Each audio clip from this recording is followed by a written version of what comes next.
Racial Profiling, Border Violence, and Drug Trafficking, An Ongoing Cycle by Julius Knighton Davila.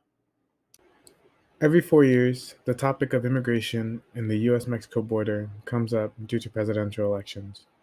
Although it's understandable that most of America that doesn't live in a border state isn't aware of what actually occurs, things like the media can often misconstrue what actually happens and give people the idea that they know what's going on.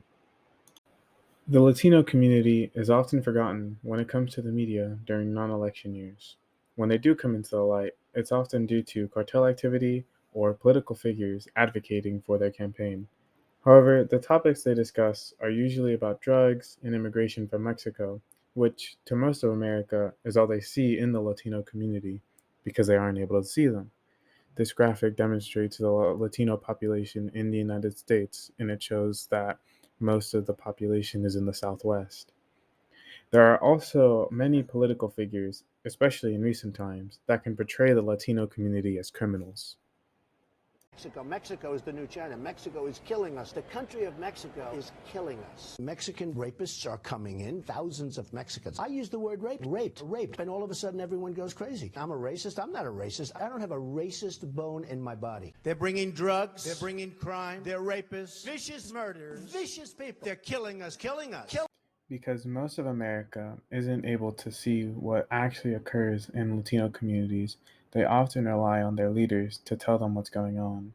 But when their leaders spread the idea that they are criminals, it often can lead to racial profiling, which can lead to several other issues seen within the community. This graphic by Pew Research Center shows that fewer than half of Americans know that most of the immigrants here are legal in the US. This can also be correlated with another analysis that they have that proximity to the Mexican border affects the views on the wall.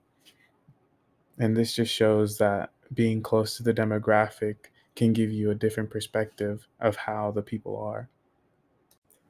In the last decade or so, police brutality against minorities has been a main talking point of the media, but it's African American citizens that get all the news coverage and not the Latino community. In the background, I've been playing my search results for US police brutality news, and every time race is mentioned, it is all African American or black until page 5, but it doesn't cover a victim, but a Cuban foreign minister talking about systemic violence. According to the Washington Post, statistics show that Hispanics were killed disproportionately higher than white Americans. Still, there is hardly any news coverage. This just shows how rarely the Latino community is covered outside the topics of drugs and immigration. This can be seen as one of the many reasons why violence around the border isn't seen by many and has been on a significant rise within the past couple of years. This graphic shows the amount of people that have been killed each year by the Customs and Border Protection Agency. And as you can see, since 2020, the numbers have been on a significant increase. According to the Southern Border Communities Coalition, the Customs and Border Protection Agency have several unchecked powers when they operate, and often infringe rights of citizens using tactics like racial profiling. I can actually attest to the CBP using racial profiling tactics because I grew up in Nogales, Arizona, and there is a checkpoint coming up on I 19.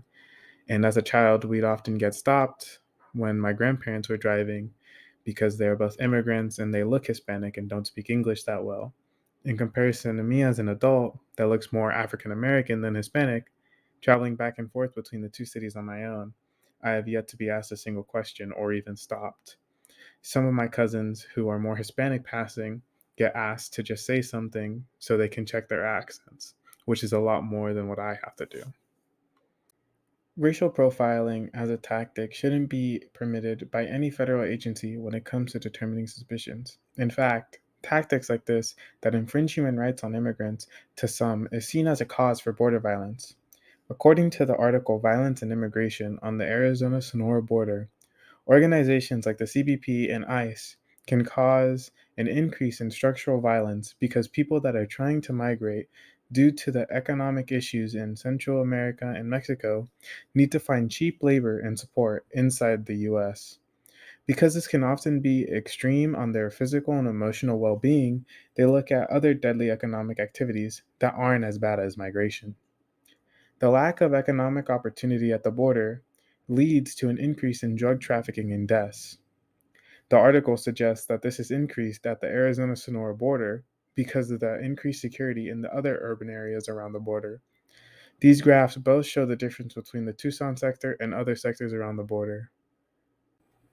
Although drug trafficking is a problem, even though it can be looked at as a systemic issue created by the United States, the Latino community shouldn't be racially profiled, but many assume that the Latino community consists of a lot of criminals due to the media's influence and violence on the other side of the border. They assume that the violence in Mexico will spill over to the United States, which as of now hasn't occurred. These are the statistics between the murder rates of border cities and non border cities of similar size inside the United States. As you can see, the non border cities have a significantly higher murder rate than those of border cities. This is another graph that shows the difference between border cities and non-border cities when it comes to violent crime and property crime. As you can see, the border cities have a lower violent crime and property crime in comparison to the non-border cities. However, media influence and political figures have passed a narrative on the Latino community that they are the criminals. Everything from racial profiling, drug trafficking, and border violence are all connected to each other, and at this point, resolution seems scarce. However, there can be an effort to help out these issues in the Latino community. There needs to be more awareness throughout the country on what actually occurs at the border, and not to use the Latino community as a scapegoat for all these issues. The Latino community at the border can become an economic powerhouse for the country if we bring efficiency and accountability to the area when it comes to organizations that oversee it. These numbers show how many billions of dollars these areas can bring. They just need national attention to bring even more. If we have politicians stop using the Latino community as scapegoats, then maybe we can bring down racial profiling that is often used against immigrants trying to make a living. And if the media brings awareness to the issue of violence that is against the Latino community, many more will begin to understand and advocate in favor of the community. So, as a whole, we can thrive.